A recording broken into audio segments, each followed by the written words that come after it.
Welcome to Interviews with Innocence, a podcast about spirituality, consciousness, and exploring the wisdom our children bring into this world. I believe that our very young children are our greatest teachers.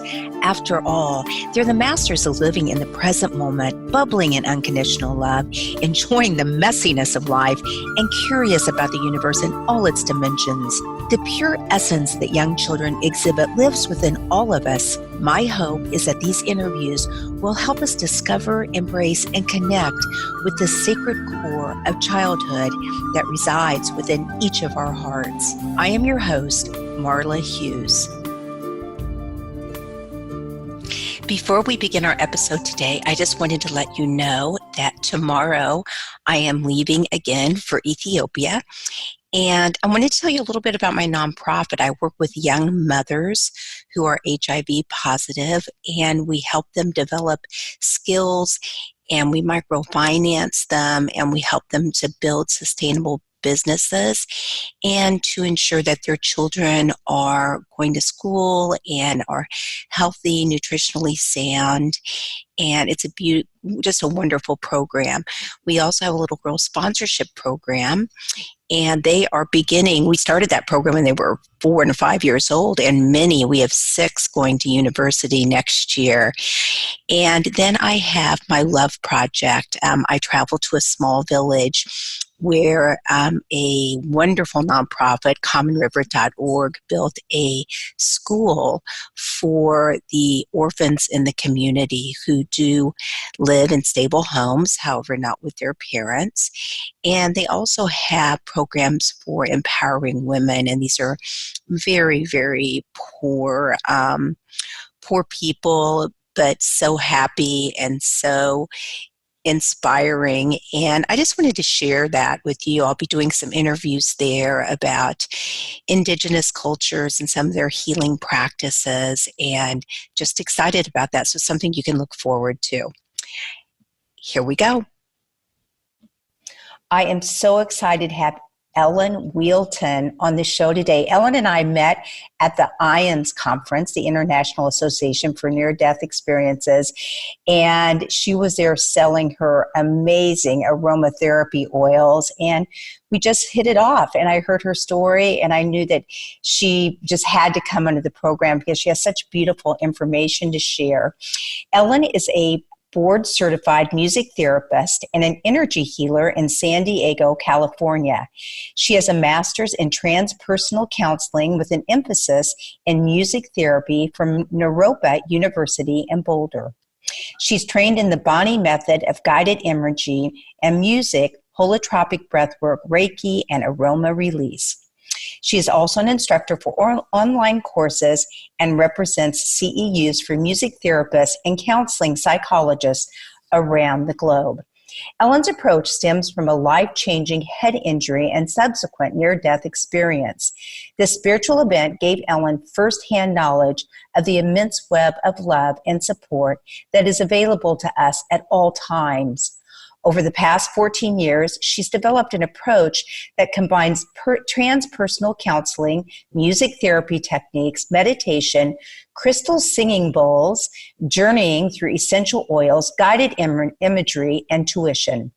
Her goal is to help you use music and imagery as a tool to connect with something greater, recognize your untapped potential, and discover how to lead an inspired, content, and harmonious life. Wow, Ellen, do you want to move in with me for a few days? Sure. we can do some of this beautiful some high energy work that you do. So tell us a bit about yourself and how you became interested in children and spirituality. Well, I had that near-death experience when I was a child. So, yes. So my work with children and spirituality really started in my own experience, and kind of coming out of a coma to music and being able to go to the other side and be greeted by these amazing masters. I was greeted by Buddha and Jesus in my near-death experience, and I learned so much through that. But as a child coming back and finding my way and how to be in a human experience, but knowing that I was a spiritual being and being connected to that. That's really where it started for me. Right. So tell us a little bit more about the near-death experience, because this is new material to a lot of the listeners. So just a little bit more about that feeling and where you went. Well, when I was kicked in the head, I was kicked in the temple by a horse when I was 12, and I was in a coma for a week. And during that time, my parents were told to try to play something at my bedside to try and stimulate my brain. But my experience was of going to the other side. So I found myself on this wooden raft, and I was greeted by Jesus, who was standing across from me, and Buddha was standing to my left. And I was kind of surrounded by all these pink clouds. It's like I was floating on air. And in that moment, I was taken to this place, and it was light, and it was color, and it was music. It was vibrant. It was so alive, and it was so just loving. And then all of a sudden, I experienced that for a brief moment of what this place was like. But when I really moved into that place of existence, I became the love. So I melted in. I felt it, weighting around my body, this weight, this blanket, and then I just became that love. And it was like I was whole. It was like I was complete, and nothing mattered that I cared about on earth. It was just about that love, that loving, all-encompassing feeling. And then I went back to that raft space after that, and I chose to come back and use music for healing. And I had a conversation with them, which I talk about in a show that I'm doing now. I have a weekly episode where I share messages that I received when I was on that raft, and like the things they told me about how to live my life and how to be and what matters and what doesn't, and the all powerful kind of presence that we hold in our souls and in ourselves, that we have, that we are connected to that universal divine energy, and we just need to learn to tap into it. So there's so much more around coming out of that, but that's really what it was about for me. And then all the messages I received on the raft, but then I came out of the coma to music. So when I woke up, I remember seeing the notes in the darkness, because after I chose to use music for healing, everything went dark. And then I saw the music notes, and I saw them on the staff, and then I heard the music. I heard it so faintly, heard it like a pinprick in the darkness. And I just connected to that, and I pulled it in until it got louder and louder and louder. And then I woke up, and I was in the ICU in a hospital in Dallas, and it was a miracle that I was alive at all, but even more of a miracle that I didn't have any long-lasting brain damage, right? So wow, absolutely. So how old were you then? I was 12. And you were 12. Yeah. And is it like it happened yesterday? Because I know that's one of the things about near-death experiences. It's so vivid, and it's not like, a dream or something a person might have where you forget over a time period. You don't forget. It's more real than now. Like it's yes. More of a real experience than this is. And it felt, it's the most vivid memory of my whole life. And coming out of that experience as a child, with people telling you it was a dream, or it was your brain, like a chemical in your brain, and trying to kind of undervalue that spiritual experience was something I had to really connect with. And as a parent, it's something that I'm conscious of with my own children, not devaluing that side of our experience, right? Right. Wow, that's beautiful. And just out of curiosity, had you been raised, did you know who Jesus was and who Buddha, especially Buddha? I didn't know Buddha. I was raised Christian in a Methodist home, and I knew Jesus, and Jesus was the one that met me on the raft. Yes. But Buddha he was a young Buddha. He was thin. He is not the Buddha that you see in like the pictures, the big belly Buddha. No, he had long brown robes on, and I felt he was a protector, and I didn't know who he was. but I knew he was protecting me, and I knew that I felt a great love for him. When I came out of the coma, I threw myself into music, right? So that's kind of where my education started, because I did come out, I didn't have major brain damage, but I had to relearn how to talk and a little bit, with my motor function and stuff. So music was really my outlet. It helped me to deal with not being the same as everyone else, but looking the same, right? Everyone said I looked the same, but I'm not exactly the same. And I didn't understand what they were saying. And I just had to kind of deal with that. Fake it till you make it kind of thing. Mm-hmm. So music was my outlet. And then I went to, I knew I was going to use music for healing, but I didn't know how. And so I went into undergrad with a music degree and then a minor in psychology when I found that music therapy was a career. And I thought, oh, that is what I'm meant to do. That is my calling. Wow. Yeah. And so Naropa was the perfect mix. It was a spiritual counseling program called Transpersonal Counseling Psychology with an emphasis in music therapy. And it was heavily suggested that you meditate several days a week for hours on end, because it was founded by the Dalai Lama, like I said before, and there was Buddha was there, He was there to greet me, and so I just knew I had come full circle, and that's where I got my graduate degree, and then I went on to do some specialized trainings in energy work and spirituality on top of that, right? Because that's my heart and soul. Yeah.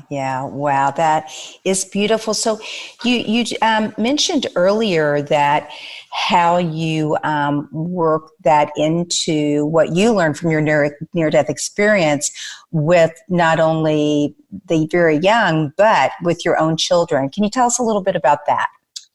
Yeah. So as I was recovering and kind of living the spiritual experience as a child, I just became very aware of the way that we approach children when they may have a spiritual experience. And so often we brush it off as their imagination, or we say, that they're just creative, or that they're afraid, or they're making it up. But in reality, we do need to honor that they may have more insight than we do. And I believe that completely, because they're closer to that place. They're closer to that, this experience of love.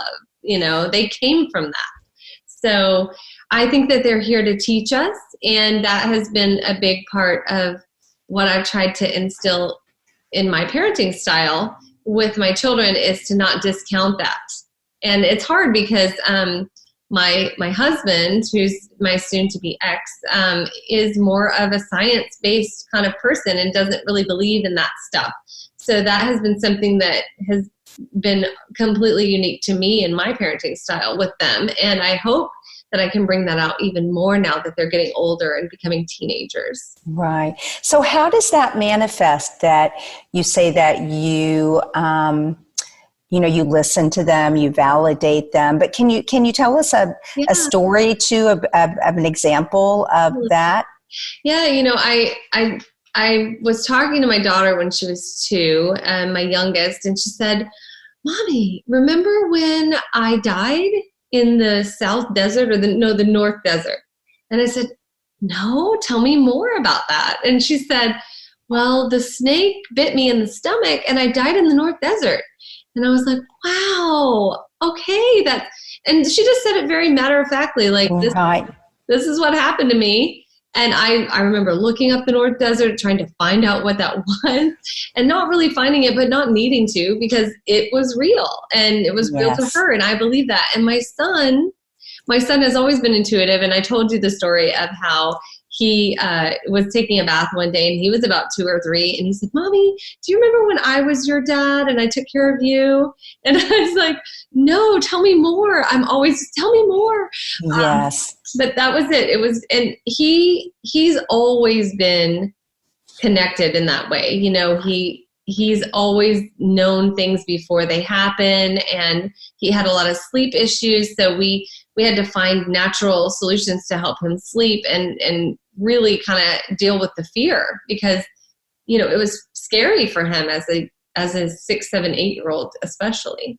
Yeah, the intuitive part, or not being able to fall asleep, or all of it. Yeah, waking up to that, and then my daughter, when she was 5, my youngest, she used to wake up every night because she said there was a man in her room with no legs. And and she was scared, and we did a whole clearing, and we talked about, we knew exactly where she picked him up on a hike out in the woods in like Ohio or something. Like, she saw him there, and she came home and talked about how she saw him, and he came home with, so we, that's more of like the scary side. There's also the beautiful side where they give us messages and they tell us what we need to know. And sometimes they're more tapped into our soul journey than we are. Right? Yes. Yes. They're helping me immensely as I move through this divorce. I mean, the things that they say are so insightful and so not of a child. It's a greater intuition. Right. And are they usually, when they talk about these things, is it, I've heard it's like before they fall asleep, or quiet time, or that sort of thing? Yeah, I mean, before they fall asleep is big. Middle of the night, around 2 or 3 in the morning, is another big time, when my son would come in every night at 2 or 3 in the morning. And yeah, when they're settled, when they have a little bit of time to think. And now we're teaching my son, I'm teaching them a little bit about the vibration of the bowls and how to use the breath to kind of be present. So, more and more, let's hope that they get in touch with that. I also signed my oldest up as a teenager for the Circles program in town. And it's for intuitive children, where they really tap into that a little more and feel confident that what they're experiencing is real. It might be nice to take them to, full moon circles and things like that, where we celebrate, just the spirituality and our spiritual side and connect to that energy. Yeah. And how do you feel that it helps them by doing all these beautiful activities with them and validating them? How do you think that helps them navigate life a little bit better as they get older?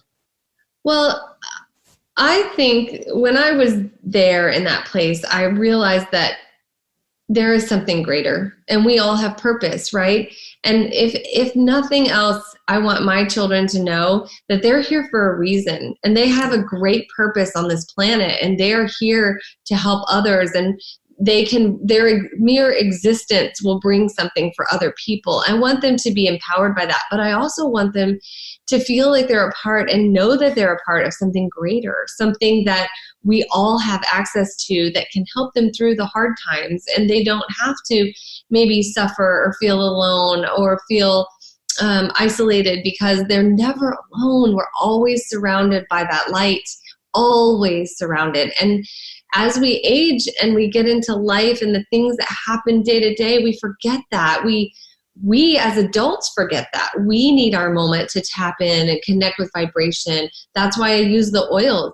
I use these with my children all the time, raising their frequency, having them breathe it, put it on their throat, put it on their top of their head, visualizing things for themselves, because we need a daily reminder. We need that's so beautiful, and you're doing it together. Yeah, I mean, it's for you, and for them.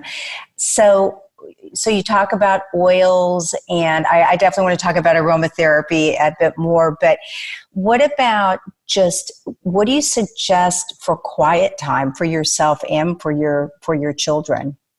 Oh, goodness. There's so many things. So we use Stress Away and Peace and Calming for quiet time as oils. I love Epsom salt baths or salt baths for my children to help, especially children who are highly intuitive, to help them kind of clear that energy and refresh and renew. We listen to music a lot. We do visualization together, having them imagine themselves in a place. I remember with Avery, I would always tell her, okay, you're having a hard time going to sleep. Let's visualize being in a field. Is there an animal with you? It was always a unicorn. She was always being on the unicorn. It was always there with her. And this is how it was for me as a child, being able to move into those places of connecting to something, maybe our spirit animal or earth, and just feeling that release of connecting in, right? Or focusing on the breath. And we do a lot of that with Chase, especially using oils and the breath so that he's in his body, because as a highly intuitive child, he's everywhere. He's got sensory issues, he's had those since a small child. And luckily we had teachers that understood that it wasn't a behavior issue. It was having a hard time assimilating with the world issue, right? Right. And so, teaching him these tools of using the breath, using oils, and being an advocate for himself, right? So that we're not medicating him or putting him like through something it might feel a little extreme, right? Or difficult for him to understand. We don't want him to lose that part of himself. We just want him to learn how to stay still and be present. Yes. And sometimes, of course, medicine is, there is a place for medicine, but I so agree with you, the natural way of helping these intuitive kids. So how did you know, when you say these intuitive kids, how do you know? Well, if the parent is intuitive, you can pretty much guess that the children will be. Right. These crystal children, I think, right, are the children of indigo children are higher frequency. I was told once in a reading by a friend of mine that my grandmother, because when I was in the coma, there's a lot that was revealed to me when I was on the raft, and I learned that my grandmother was going to pass. And I knew that before I woke up from the coma. And I held on to that guilt for years because I thought I was somehow responsible, right? Like I felt this in my head. And she told me in this reading, she said, your grandmother knew that she had completed her purpose. And she knew that going in. And she also knew that every generation is stronger. Every generation is more. And so when I heard that, it was just validating to me that yes, our children they're better than us. They're more ascended, right? Right. I have a beautiful interview coming up with Dr. PMH Atwater. Have you read any of her work? Yes.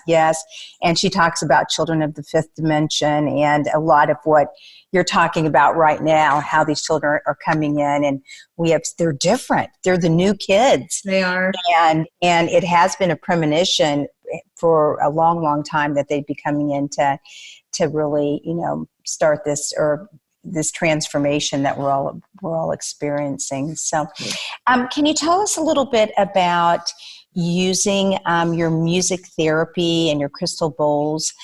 And I know you did this with your children and creating CDs when they were really young. Yeah. So, I think we have soundtracks for different times in our lives, and to me, my connection is music, right? So anytime that I lead people through music and imagery, I am pulling in source energy through my work. And so for me, I connect to music. So when they were kids, they would have this soundtrack as toddlers, and they'd have a soundtrack for the next phase of their life.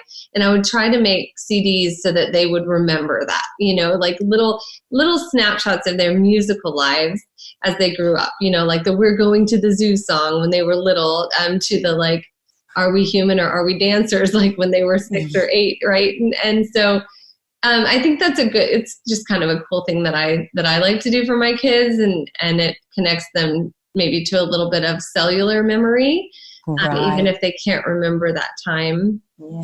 Do you bring them out now sometimes and turn them on, and do they remember? And because I've done that with stories with my children, I've written stories for them since they were since they were born, and I love sharing those stories with them now, and they're 21 twins, and they just giggle and laugh, and it just brings back all that love, all that love when they were so close to the source.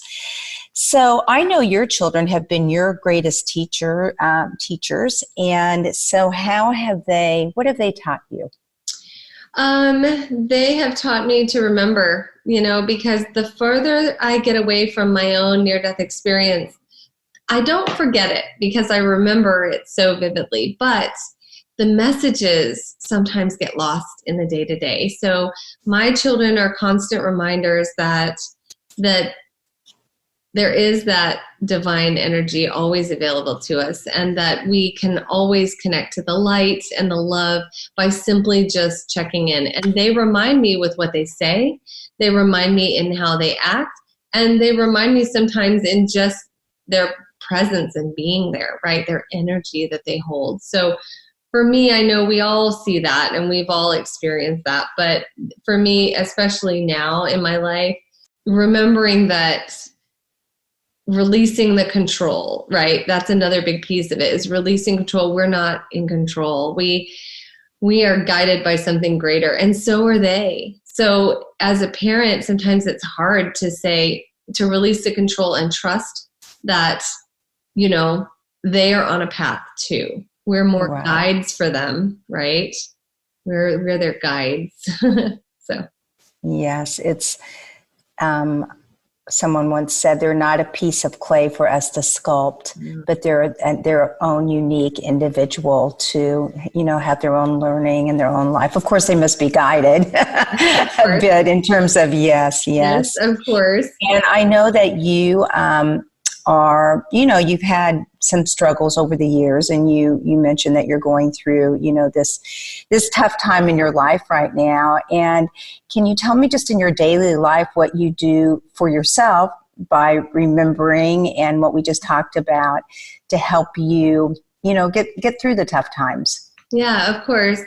Right now I'm going through a divorce, and it was unexpected for me and very sad. But what's interesting is that throughout this entire process, I've been reminded that I'm supported, and we all are supported, right? But I'll give you an example. I went to this near-death experience conference in late summer, and I was there to kind of share the oils, and they invited me to come speak, but it was too soon. They called me 2 weeks before. It was all by divine intervention. She said, I saw your video on YouTube 3 years ago, and I was told that now is the time to call you. And so she called me and said, I really want you to come. I want you to come. And I said, the only way I can come is if I can bring a product. It can be a write-off. I can bring my oils because they keep me sane. So when I was there, I was at a booth next to a medium, and she said, I said, I'd like a 15-minute reading. And I sat down, she said, why you're here? And I said, no, I don't. And she goes, yeah, you do, honey. and she said, and then she just went right in. It was amazing. Her name was Jane. She said, your husband will never understand what you do. He won't support you. He's on a different level than you. Like, you're ready to take off. It's time for you to share your story. Your story will move out there and become something that people can connect with, but he's just not there. So go home and write him a letter, and just write him a letter about all the things that you love about him and why it started. Nothing bad. So I did that. I came home and I wrote the letter, and she didn't tell me then that he was planning to split up, but she knew, which I found out later. I wrote the letter, and the minute I signed my name to the bottom of it, he asked me to talk to him. And the story only begins there, really, because I was heartbroken and I was sad, but also at the Near-Death Experience Conference, I was given books that were written by Saint Germain, and I was told that they were a gift from Saint Germain and that they were going to tell me what the answers the angels have been trying to show me. So all this time, ever since I came back, I've been, receiving support and light from what I call angels. And they're always there, and they show up in different formations, and I don't know what they mean. And I remember asking, what does it mean when they come in rows like that? Or what does it mean when they come around? Because they never talk. They're just there silently supporting and bringing their love. And when she handed me the books and said that, I just had chills. And so after this happened, the day after, there's a meditation in the book of calling in the light and the love. And it helped me to remember that place on the other side and what wow. Yeah. And I received a message that it doesn't matter if one person loves me or not, because he told me he's not in love with me. But I was always surrounded by love. And I always had love available. Wow. And I just cried in gratitude for hours, and I went to sleep with that. And since then have been reading the books and have been bringing more of that light and love and instruction about the angels into my life and my work. And I don't know why I got off on a tangent like this, but my daily practice is that I meditate with light, and I bathe myself in light, and I feel the God energy moving within me and in my heart like a golden sun, right? And I use the oils all day, every day. They're the highest frequency substance on the planet. They connect me with that. And for me, it might be different for everyone else. It's music, it's nature, it's gratitude, right? And light. And these things are always available, but we just need to slow down and tap into them and invite them in and allow them in their wisdom to support us, right? So, So daily, twice a day, I do that. And I do ask myself questions every day. I use the oils, the different oils on my feet, my heart, my wrist, my throat, and my head. And I ask myself when I put Valor on my feet, and I say, where would you have me go? It's the questions from the Super Soul Sunday. Yes. I put joy on my heart, and I ask, what would you have me do? I put, which is the one I do, harmony on my wrist and my throat, and ask, what would you have me say? And then I do either divine release or release on the top of my head, and I ask, to whom? Where would you have me go? What would you have me do? What would you have me say? And to whom? And twice a day I do that, and it has changed my life. All of these, my life has changed, and I receive constant validation. I've received constant validation that we are loved and we have purpose, and no matter what we're going through, we always have it available. Wow, you are such an inspiration, you know. This is so inspiring. I just want to ask you right now if you'll come back and tell us more specifically, because we don't have that much time today, about what you just shared about how to specifically use the oils like that. And you said that the oils, the aromatherapy, has like a really high vibration for people. Is that because you smell them and bring them in, or? That's the brand that I use. Because they've been tested, the plants are the highest frequency plants on the planet. I mean, rose, we know rose is 300 megahertz in general everywhere. But the northern lights, when grown under the northern lights, there's northern lights black spruce, it's been charted at above 700 megahertz, which is insanely high. And when whatever oils we use, if they're absolute pure, then they will raise our frequency. And that changes everything. We are connecting to earth. We are connecting to where our bodies are changing at a cellular level and physically. It's phenomenal. And I could talk for a whole nother show. I'm about to do a radio show about how I have Lyme disease, and these oils, have changed my life, probably because of the frequency and the crystal bowls work and the spiritual work as well.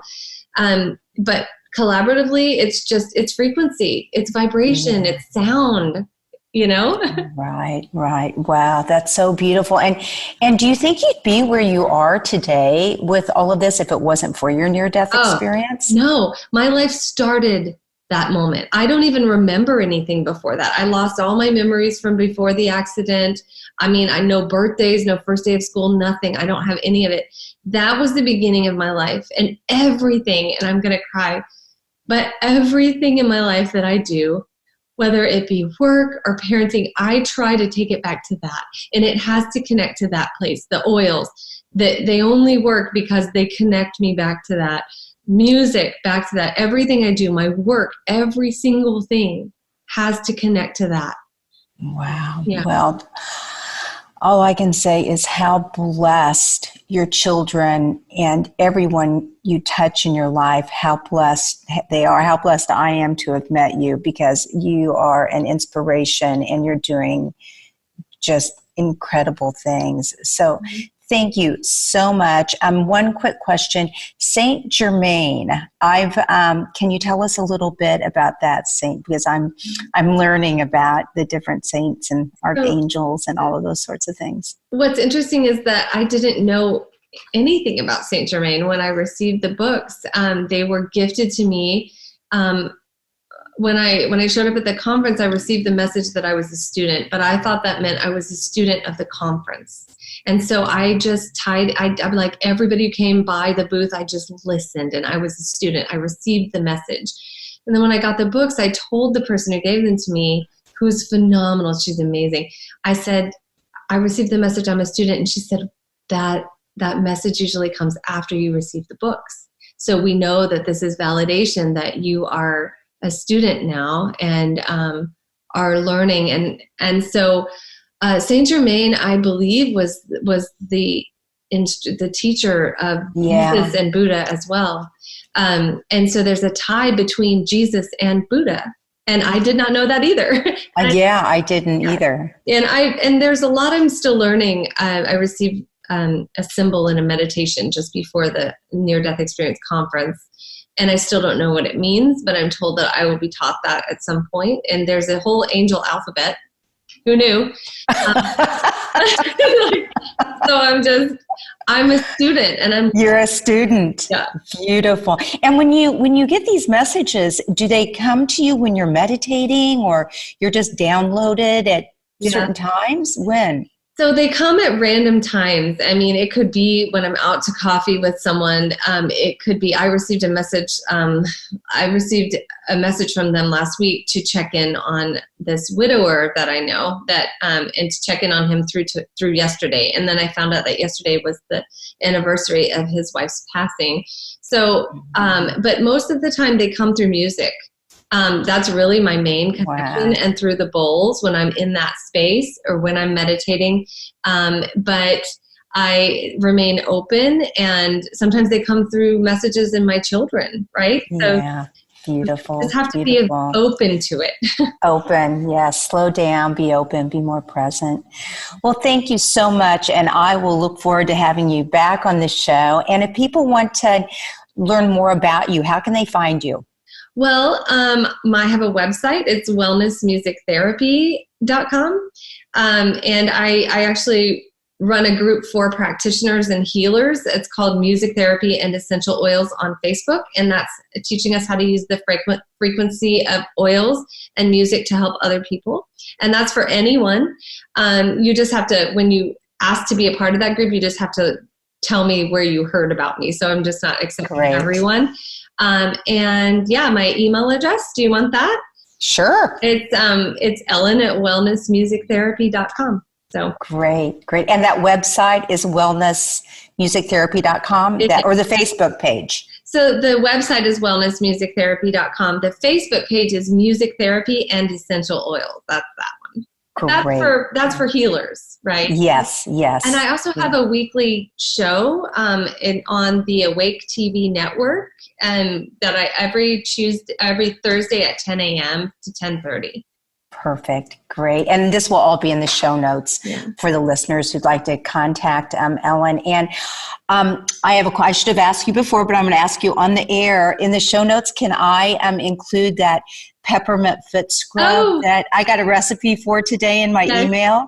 And I can also give you a recipe for a room clearing spray using essential oils with peppermint and sage and joy and white angelica. And it's amazing for clearing energy. It's great for children to go to sleep.